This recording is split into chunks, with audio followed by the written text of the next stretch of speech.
النهاردة الحلقة دي مختلفة تماما. هتكون مع حد very very special.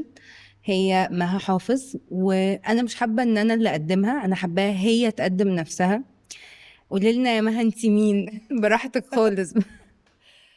أم، أنا حابة أقول الأول إن أنا فعلا محبة للطبيعة، وأقدر أصنف نفسي إن أنا adventurer. وجمعت ما بين الطبيعة والcommunications لأن الأكسبرتيز بتاعتي في الcommunications and marketing management. certified trainer في الأمريكان تشامبر، وأهمهم إن أنا في دبلومة related للmovement therapy أو الدانس movement therapy في إيطالي. بقالي 3 سنين. أنا حابة أجمع ما بين الطبيعة والحركة والصوت علشان يكون في تغيير سلوكي وكمان تعلم ابتكاري. فعارفة ان هي ممكن تكون حاجة مختلفة، ان احنا نجمع ما بين الفنون والطبيعة، وكمان الممارسات المستدامة، لان برضو ده بارت من شغلي، علشان نغير سلوك او يبقى فيه تعلم ابتكاري. بس ده اللي انا معمولة منه. أنا حابة ابتدي بفكرة الفنون ازاي غيرت منك، ايه الإضافة يعني خدينا كده في رحلة من أول ما اكتشفتي ان في حاجة اسمها فنون ودخلتيها في حياتك. انا حابة ابتدي ان انا كنت طفلة عندي فرط حركة. دايما بتحرك كتير، ودايما بيقولوا لي صوتي عالي من ايام المدرسة. فكنت دايما بدور على creative outlet، اللي هو انا عايزة اكون في فرقة المسرح. عايزة ان انا مش بس اكون في فرقة المسرح، لا ده انا كمان اقول الاذاعة المدرسية الصباحية، واذاكر واطلع كل الطاقة بتاعتي. فما كنتش فاهمة ان انا اقدر بالفنون ان انا اتواصل واعرف نفسي اكتر. فالرحلة كانت في الاول كان صعب ان انا ابقى بدرس، وان انا مثلا اروح الاوبرا وفي نفس الوقت برضو ادرس. فاستنيت لحد ما خلصت جامعة. انا كمبيوتر ساينس باي ذا واي، وعلمي رياضة ثانوية عامة. واو. حاجة ف مختلفة تماما عن اللي بتعمليه دلوقتي. دي كانت حاجة مختلفة تماما. بس أنا كان بابايا الله يرحمه كان مؤمن إن التكنولوجيا أو الكمبيوتر ساينس كعلم هو ده المستقبل، وعنده حق. ده اللي خلى فيه توازن ما بين إن أنا ممكن أبقى أناليتيكال، وبعدها أول لما خلصت جامعة حسيت إن أنا هعمل ماسترز في الماركتينج مانجمنت والكوميونيكيشنز، علشان أنا حاسة إن ده الإدج بتاعي. وده وصلني ان انا في نفس الوقت اروح 2 سنين في الاوبرا ادرس واغني، وعملت حفلات هناك. وحسيت ان الفنون بتكمل الصورة اللي كانت باينة من بره انها متقطعة او انها ملهاش علاقة ببعض. وفي نفس الوقت لقيت ان انا بيتعرض عليا تيدكس سبيتشز اتكلم فيها عن ازاي الواحد يقدر ينمي شغفه.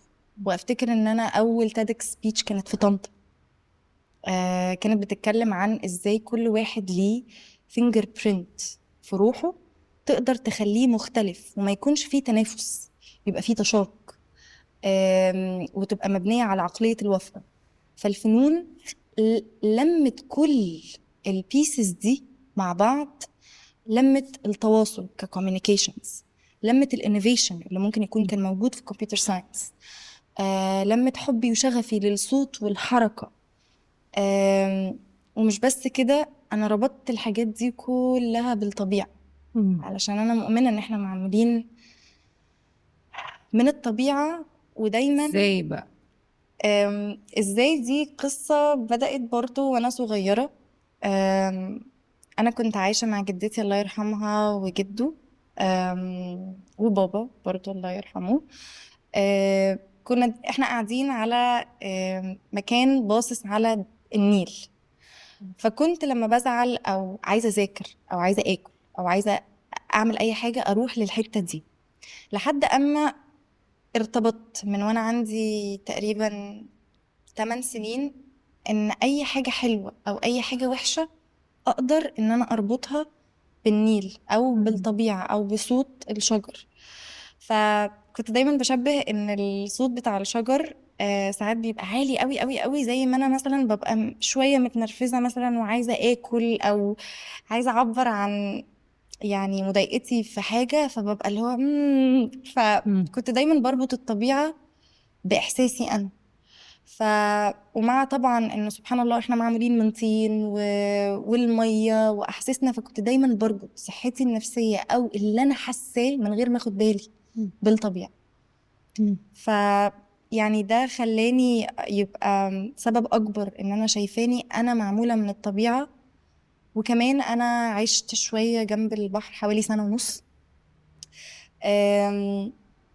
مش عايزة أقول إن ده اللي أنقذني، بس كان عامل كبير قوي إن أنا برضو لما أبص على البحر ألاقيه مرة هادي، على طول برفلكت إن إيه ده، هو هادي دلوقتي، بعد ساعة ممكن الموج يعلى، فإيه ده بيتغير. فحسيت إن إحنا زي الطبيعة، إحنا ممكن نتغير، إحنا ممكن ما نبقاش ثابتين. ممكن نبقى عندنا الفاليوز طبعا والكور وكل حاجات ثابته معينه، بس قصدي كفطرتنا صوتنا ممكن يتغير، حركتنا ممكن تتغير. فانا ببص للامور كده، وساعتها اتبنى شويه تراحم ما بين ان انا محكمش على نفسي، لان احنا مخلوقين بفطرتنا متغيرين جوه جسد، وجسد برضو بيتغير في كل لحظه.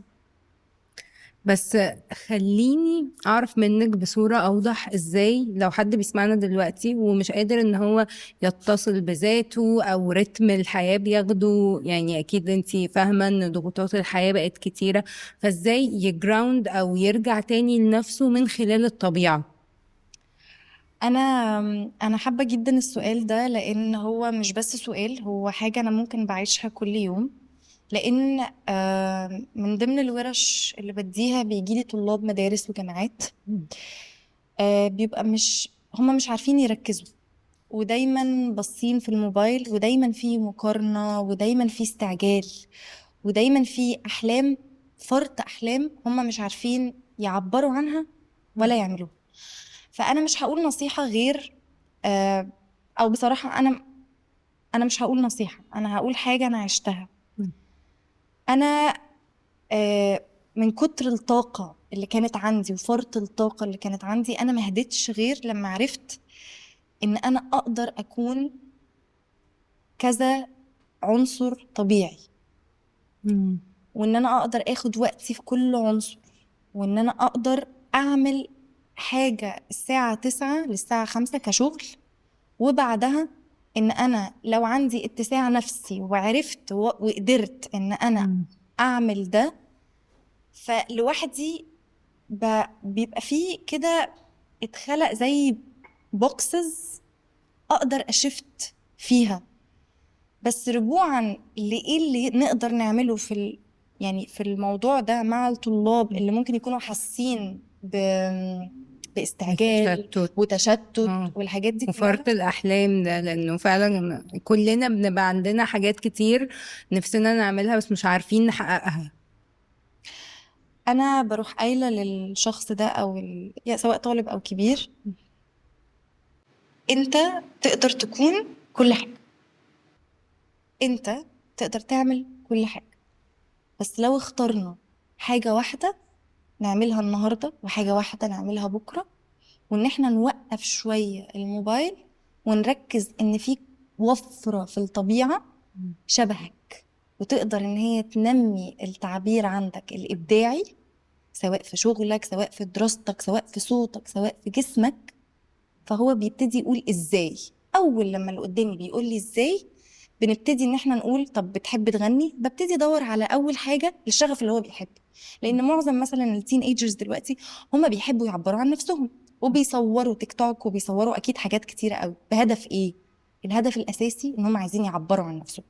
فببتدي اقول طيب، فهي مش نصيحه بس، انت بتحب تغني، طيب حاول ان انت تقارن نفسك مثلا باكتر حاجه بتحبها، البحر، الهواء، الشجر، الحاجات ايه اللي من الطبيعه شبهك.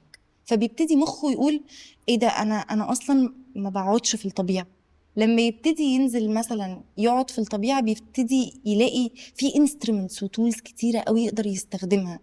فممكن يستخدم الموبايل، بس بيستخدمها ليه وازاي. فبنبتدي ان احنا نشفت البيهيفير والنية كمان. والنية، بنبتدي نشفت ده للطبيعة. فأول حاجة بسأل انت بتحب ايه؟ تاني حاجة، طب اللي انت بتحبه ده موجود في الطبيعة ولا لا؟ طب انت عارف ان انت اصلا الطبيعة دي من كتر وفرتها انت ممكن كل يوم تبدع وما تبقاش شبه حد. فاول لما الانسان بيسمع ان هو ايه ده، وانا ممكن ما اكونش شبه حد وابقى نفسي، بيبتدي يمكن البيهيفير بتاعه ان هو يتغير وان هو يبقى عايز يعمل ده. فانا دي كانت رحلتي، ان انا اكتشفت انا عندي حاجات كتيرة قوي عايزة اعملها، لا انا هقضي وقت في الطبيعة لان هي كتيرة. فده اللي شدني ان هي كتيرة قوي زيي. فلما لقيتها كتيرة وعايزة أغني أو عايزة أتحرك أو عايزة أعبر أو عايزة أتعلم، كمان فادتني في التعليم والرسم، وأنا مش رسامة بس بعبر بأي خطوط. فده خلاني إن أنا أوجه التشتت لتشانلز تقدر تفيدني أكتر وبتكبرني وهدتني، يعني هي خلتني أهدى شوية. طب ما تكلمينا شوية عن فطرة وأرض، وإيه علاقة اللي انتي بتعمليه في الشغل بفطرة وأرض؟ طيب هي بكل يعني صراحة خدت سنين عقبال ما أنا قدرت إن أنا أطلع فطرة وأرض، وهي دلوقتي بقت فطرتي أرضي. لأن حسيت إن كل ما تبقى personalized أكتر هتريليت ليكي معنا، هتبقى بتاعتي أو تبقى في sense of belonging. بالظبط. وفطرتي أرضي أي حد هيقولها أكنه هو اللي بيقولها. فهي أكنها في الآخر بتتحول إن من نفسي للناس فالمجتمع. هي جت إن سنين وسنين أنا بشتغل في الكوميونيكيشنز والتواصل بودي لانجويج، مع حبي للفنون زي ما قلنا، مع كمان ان انا شغلي اللي بشتغله اوريدي في الممارسات المستدامه للسياحه البيئيه. فده مع حبي ان انا بسافر، مع حبي للطبيعه، كل ده اتجمع ولقيت ان انا it's time ان انا اعمل حاجه تفيد نفسي وغيري والمجتمع. وهي مبادره بقت اسمها فطرتي ارضي. هي مبادره تطبيقيه فنيه بيئيه انتاجيه. يعني ايه؟ هي متكونة من 3 حاجات، دي نيتي ورسالتي. أول حاجة أفلام بيئية قصيرة، هي مش أفلام فيها سكريبت، هي حقيقية، قصص حقيقية ارتجالية. يس ارتجالية، و بتوثق قصص حياة ناس سواء حضروا معايا ورش صوت وحركة للتغيير السلوكي والتعلم الابتكاري من مدارس وجامعات، أو فنانين مؤمنين إن الصحة النفسية بتبدأ من الطبيعة. فأول حاجة اللي هي الأفلام البيئية القصيرة، وبيبقى فيها أنا مسمياها رسائل. ليه؟ لأن هتبقى على شكل رسائل إن شاء الله يعني. وهيبقى فيها منتجات مستدامة تبقى بتسيرف الوركشوبس اللي أنا بديها. وثالث حاجة طبعا هتبقى فيها ورش صوت وحركة للتغيير السلوكي والتعلم الابتكاري. مش بس كده، هي هتبقى الورش دي بتزود الوعي للكبار وكمان الشباب لمزارع مصر والجناين اللي موجودة في مصر. لأن الوركشوبس مش هتبقى بتتعامل في حيطان، هي هتبقى بتتعامل في المزارع، علشان بارت منها ان هيكون في حاجة اسمها مالتي سنسوريال ووك، وان احنا ممكن نبدع ونعمل بعد الورشة أغنية زي اللي عملناها النهاردة عندك. ممكن ان احنا نكتب شعر من الطبيعة، ممكن ان احنا نعمل ريفلكشن ان انا شايف نفسي شبه الشجرة دي فاكتب. ممكن نعمل في الاخر مبادرة من الشباب تطلع بسبب ان احنا خليناهم ان هم يفكروا creatively من خلال الصوت والحركة والتعبير النون فيربال، يعني من غير كلام. فده كله كله بيستفيد وكله بيخدم على كله. فدي المبادرة متكونة من 3 حاجات. وأنا بشكر إن الناس اللي كانت معايا دايما مشاركة من 3 سنين بيساعدوني، سواء facilitators سواء entities منهم. أنا لازم أشكر Earthly اللي هم للبامبو ستراز، يعني هم أنا اديت كده نبذة عن الورشة دي كانت في إيطاليا. وهم كانوا يعني مرحبين جدا ان انا اخد منهم بامبو ستراز محفور عليها اسم الورشة، والفلوس رايحة تزرع شجر في أنحاء مصر. وبرضو أحب جدا أشكر وصال، برضو هم they are an entity بيعملوا شنط بتساعد سيدات في الضرب الأحمر وشبرا. وكمان أنا حابة إن أنا كنت أربط اللي هي العلامة بتاعة زهرة الحياة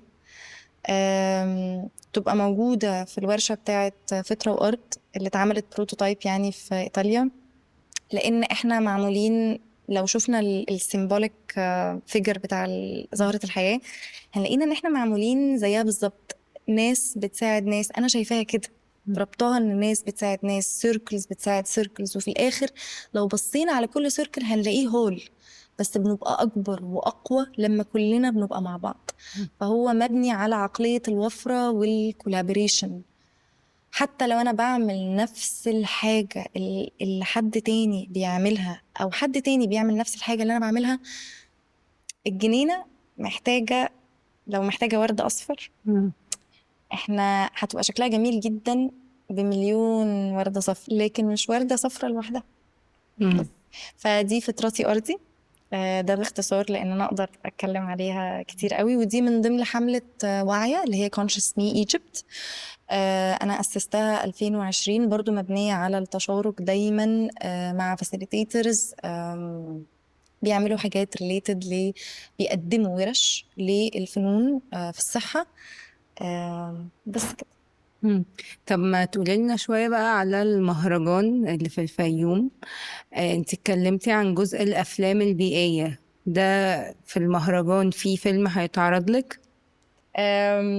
أنا مبسوطة إن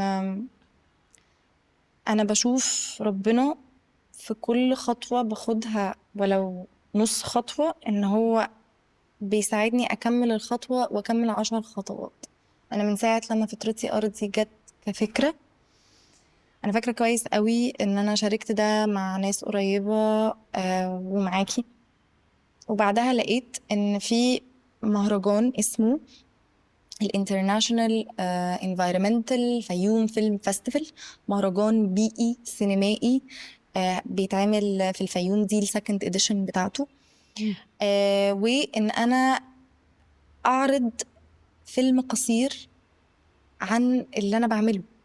فالفيلم اتعمل طبعا يعني أحمد عادل الدوكيومنتري فيلم ميكر، والناس اللي شاركت كلها أعرفها من سنين، وده كان نتاج ورشة، وكمان نتاج إن أنا اتعاملت مع الفنان التشكيلي صابر عيسى، اللي ظهر إنه هو فعلا بيربط حالته النفسية بظهرة دوار الشمس أو عباد الشمس. الفيلم اسمه أو يعني السلسلة نفسها اسمها فطرتي أرضي. أول رسالة هي أنا عباد الشمس. بتتمحور إن إحنا نحاول نحيي علاقتنا بالطبيعة، ونشوف إن إحنا شبه الطبيعة، أو في الحالة دي إن أنا اخترت ناس عندها قصص لعباد الشمس أو دوار الشمس، وإن هم شايفين نفسهم شبه عباد الشمس في حاجة معينة، سواء لون الشعر أو أي حاجة. وإن لما اتخلق ما بينهم العلاقة إن أنا شايفة إن أنا شبه دوار الشمس أو عباد الشمس، فلقيت إن أنا بربط العلاقة دي ما بيني وما بين مامتي اللي شعرها برضو شبه دوار الشمس، فاتخلق تراحم. إن إيه ده بقى فيه شفت بيحصل في التفكير. اتخلق إن أنا عايزة أعرف أكتر عن دوار الشمس وخصائصه، فلما بعرف إن من ضمن خصائصه إن هو بيبقى دايما بيتجه للنور، ممكن ده يربطني اكتر مثلا بعلاقتي بربنا، بعلاقتي ان انا عايزه دايما اوري مثلا مواهبي للناس، بان انا ما استخباش. فالعلاقه بدات من نفسي ل... لعيلتي، لتعليمي او ان انا عايزه اتعلم عن دوار الشمس، لان انا عايزه ارسمه، لان انا عايزه ابتكر واعمل مثلا لوحه فنيه او فكره بيه، لان انا عايزه ازرعه واهتم بيه، فاهتم بارضي، فاهتم بمجتمعي. فانا لقيت ان الدايره دي اكتملت بالمنظر ده، وانا ممتنه لان تم الهامي ان انا اربط الحاجات دي ببعض، لان احنا محتاجين الربطه دي. احنا مش متقطعين عن الحاجات دي، ولازم نفصلها عن بعض. جسمي هو ارضي، لما بهتم بارضي ممكن اهتم بجسمي، اهتم بعلاقاتي، اهتم ان انا اطور من نفسي. فالفيلم بيتكلم عن قصص حقيقيه، المشاركين حضروا معايا ورشه، وزائد طبعا وريتريت، صح؟ كان في ريتريت معمول عن عباد الشمس، ده له علاقة بالفيلم؟ انا كمان حابه اشكر ارت سويه. رانيا الدسوقي هي الفاوندر ارت سويه، ورانيا الدسوقي عملت معايا ريتريت، لان برضو اول لما قلت لها عن الفيلم قالت لي انا بحب جدا الزهره، وهي رسامه يعني شاطره وكمان مبدعه. فعملنا وتشاركنا في ريتريت، وكان اساسه على زهره دوار الشمس. ومش بس كده، احنا لقينا في واحده اسمها شيماء الصاوي بتكلمنا وبتديلنا برودكتس كروشيه هاند ميد، كلها برضو عن زهرة دوار الشمس. فتحسي برضو ان انت لما بتاخدي خطوة، هي خطوة كل حاجة بتفتح، وتبقي نيتك ان انت تشاركي، مش نيتك يعني. انا هحب اقول بكل صراحة ان انا مبسوطة ان المبادرة الحمد لله تم الهامي ان هي اسمها فطرتي ارضي، لان عقلية الوفرة جاية من الارض. هي مش فكرتي، هي موجودة، بس أنا ممكن أكون بس عملت مجهود أزيد إن أنا أطلعها للنور. ولو نيتي إن أنا أجمع الناس بيها، فهتبسط جدا لو كل الناس بتعملها. هو ده الهدف. أنا نيتي إن تبقى رسالة، وإن الشباب في الجامعات والمدارس يقولوا فطرتي أرضي، ويطلعوا مشاريع ويطلعوا مبادرات. فحابة جدا إن يبقى إن إحنا ما نتشبث بالفكرة ونقول بتاعتي، هي بتاعتي. فلما أنت تقولي إنها بتاعتي يبقى كل هي it belongs to all of us. المهرجان هيتعرض فيه اللي هو الفيلم أو أول رسالة، هيبقى من 25 نوفمبر ل 30 نوفمبر في الفيوم. وفي طبعا مشاركين كبار جدا في الإمباكت. أنا أحب جدا إن أنا أقول not only influencers، بس اللي هي influencers of impact، اللي هو ساب أثر بأي شكل كان. معانا طبعا فخورة جدا جدا جدا إن يعني exclusively في Eco Egypt Experiences بترايبل توكس، حكاوي من ناسها. وده بروجكت كنت شغالة عليه من 6 سنين مع مديري طبعا والتيم الخطير. فخورة بكل حاجة بتحصل وممتنة. فانتي قولي عايز تعرفي ايه تاني؟ انتي حابة تقولي ايه؟ انا حابة ان يعني اي تبس، اي نصيحة whatever. انا حابة اقول ان في ايام، ولسه طبعا بتعدي عليا لحد النهاردة، بتبقى صعبة جدا ان انا بشكك في حلمي، بشكك في اللي انا بعمله. بس النسبة قلت عن زمان بسبب ان انا ما بقيتش اخاف اخد خطوة. فانا مش هنصح، انا بس هقول حتى لو كان شغفك او حلمك حاجة بسيطة انت فاكر ان هي مش هتفيد حد، فلو هي بتفيدك صدقني الناس لما تشوفك انت مستفاد بحاجتك اللي بتعملها هيتأثروا، وهيبقوا حاسين ان عندهم إلهام وانت مش عارف، وإلهام ده منك انت. فدعوتي اي حد عنده شغف ما توقفش، لان انا ياما وقفت كتير قوي في حياتي ان انا ابتدي حاجة وما كملهاش، ابتدي حاجة وما كملهاش من الخوف، من ان انا يعني حصل لي طبعا فقد يعني لاهلي، ربنا يخلي مامتي طبعا، بس قصدي يعني فقد ورا بعض. فكنت عايزة اسمع من جدتي حاجة، كنت عايزة اسمع من جدي حاجة، من بابايا حاجة الله يرحمهم. فكنت بخش في الحاجة واخرج، اخش في الحاجة واخرج. خوف بقى حاجات كتير، بس كمل كمل، ولو بتفيدك هتفيد غيرك بس. شكرا ليكي جدا يا مها بجد، يعني دي special conversation بجد، اتبسطت قوي، ويا رب تكوني انتي كمان اتبسطتي. بس وحابة ان انتي تقفلي انتي التوك ده. انا هقفل التوك بحاجتين. أم، حابة اقول حاجة personal، مش عارفة ازاي ممكن تكون يعني ما كانتش في الحسبان، بس هقولها.